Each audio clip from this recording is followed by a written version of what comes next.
জাহান্নাম বছরে 2টা নিঃশ্বাস ছাড়ে। কয়টা নিঃশ্বাস? একটা নিঃশ্বাস গ্রীষ্মকালে যখন প্রচন্ড দাবদাহ চলে, ওইটা হচ্ছে জাহান্নামের নিঃশ্বাসের ফসল। ওই প্রভাবে পৃথিবীতে এরকম দাবদাহ চলে। এই সায়েন্স বিশ্বাস করবে? করবে না। ওর বিশ্বাসের আমার যায় আসে না। আল্লাহ পাক বলেছেন সত্য, রাসূল বলেছেন সত্য।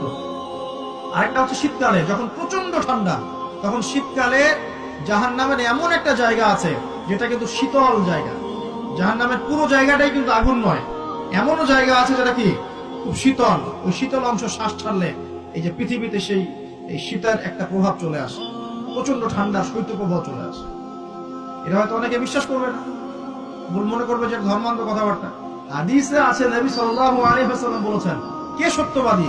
এই পুরো সভ্যতার রাসূল সাল্লাল্লাহু আলাইহি ওয়াসাল্লাম। এই বিশ্বের সমস্ত মানুষ সত্যবাদী বেশি না আল্লাহ রাসূল বেশি সত্যবাদী? বাস, আর কোনো দরকার আছে কথা?